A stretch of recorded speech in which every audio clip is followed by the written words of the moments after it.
questions. Teo. It seemed to me that you were suggesting, and I agree, that in a way you have to sort of not muddle through, but you have to sort of be practical and pragmatic as you try to negotiate these differences. So to get a better understanding of how you view things, I'm wondering how you deal with two possibilities that have arisen here in this context and maybe also relevant to what you described in India, which I don't know much about. If you grant, and I think one should, that education of children is very important to parents, and parents and families and communities of profound religious conviction would want their children raised within the religious tradition. In the state allowing that, should the state also fund that, given that education is the responsibility of the state? Or should that burden be, the burden of paying for that be paid for by the religious community? Because that implicitly means that there is one form of education that's state supported and religious conviction is something of an add-on. Maybe I have another example, but let's start with that one. How would you, as we're balance those two claims when it comes to actually the money that has to be paid? You know, in some ways, one will have to begin, and I think that's where this element of contextualism that has been spoken about comes into the picture. I think there's no point my saying that this is the best norm of doing this. We will have to think, if educational institutions have been funded by the state, withdrawing funds, I think, is just not going to work. So you will have to think in terms of increasing it. And certainly education at the primary level, then you will think whether you're thinking of primary or secondary, etc.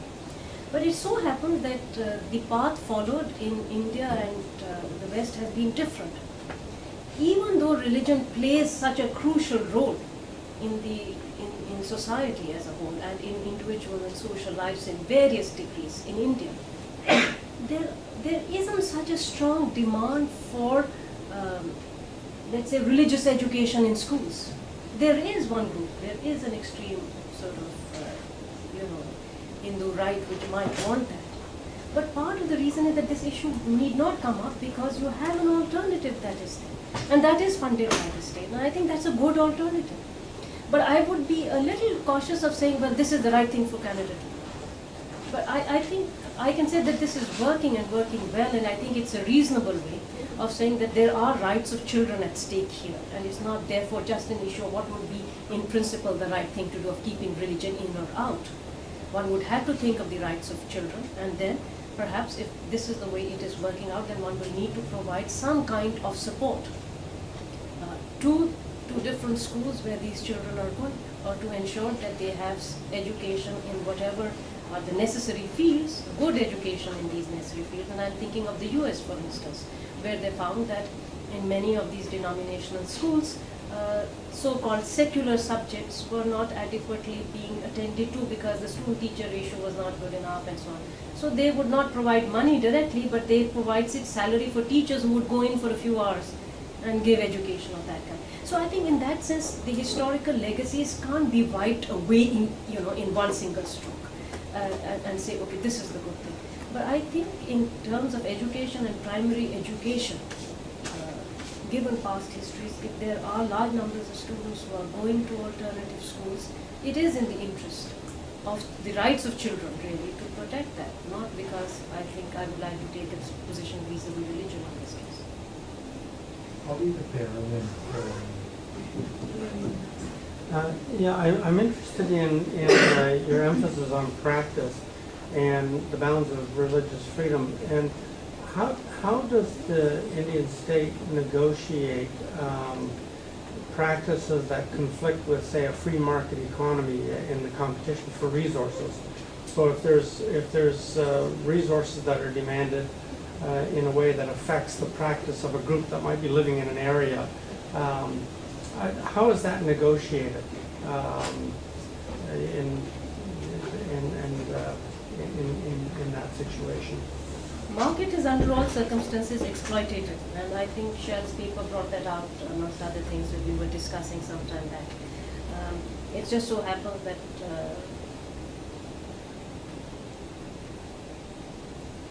in terms of religious communities, I'm not talking about tribal groups and their particular rights, where this has had the most impact.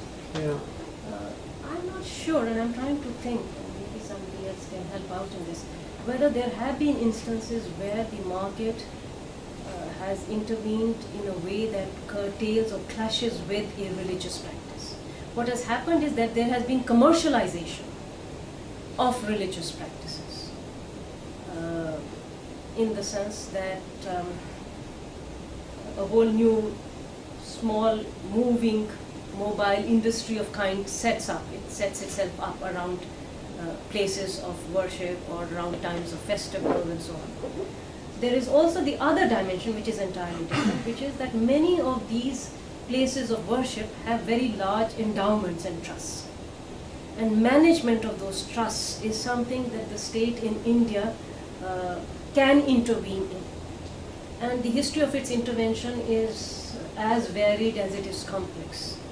The state has intervened, the places of worship have individually gone to the courts verdict had varied depending upon the place it is associated with.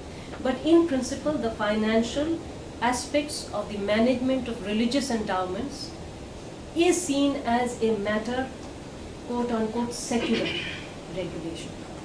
So the state does intervene. It has created a commissioner for Hindu endowments and similarly, for other kinds of endowments. So that's what has happened. It isn't really, in that sense, I don't know if one would call it the market.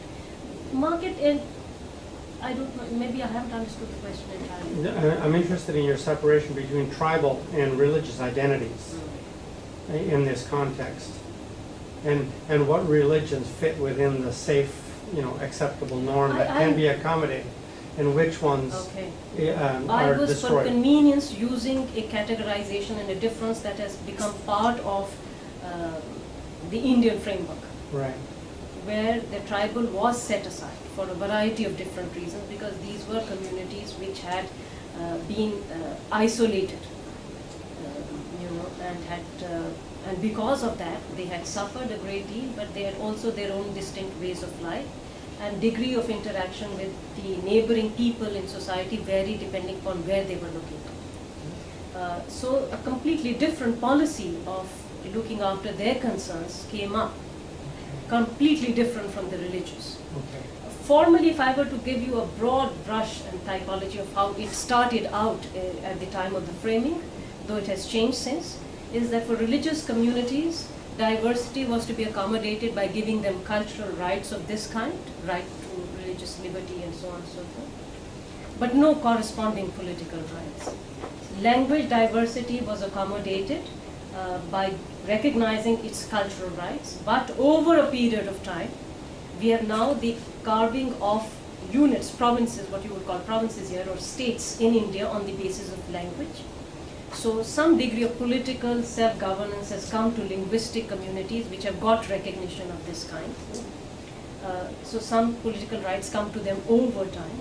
But as far as the tribal communities were concerned, they were from the beginning those which were identified and classified as in a particular schedule, and therefore called the scheduled tribes, were given the right to separate representation. So they had a quota corresponding to their size in the population, and they were represented accordingly. So because of the historical conditions, they were treated differently.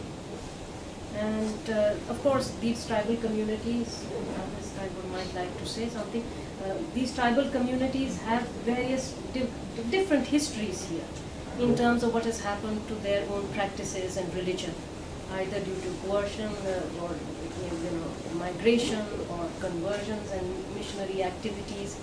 Variety of different influences have gone there. So, Thank you. Right. So going back to the beginning of your talk, where you were talking about the use of Kinloch and Taylor's arguments to extend multiculturalism to religion, and you were pointing out that they have been used that way, they could be used that way. As to whether they should be used that way, I find Taylor's views confused, but to think at least of Kinloch's, you might think they should not be used that way, because he primarily argued for the value of community membership as a means of personal autonomy and some other goods. And so I guess my question is just whether you think they should or can legitimately be used, extended in that way. I think that's the reason I said that once ideas are in the public domain, you do not have control over the way they might, what use may be made of those ideas at the end of the day. So I think those arguments can be used.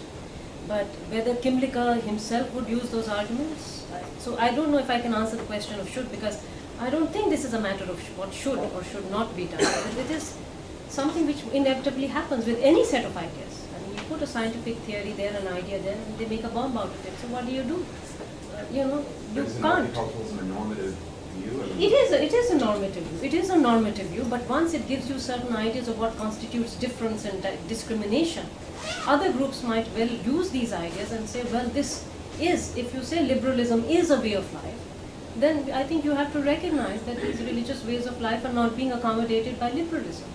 So we have a reason to say this. This is not what Kimlicka is saying. That I would agree with. This is not what Kimlicka is saying. So I won't want to say that he says this and he is guilty and whatever. Though I'm not sure whether Kimlicka is any longer averse to this.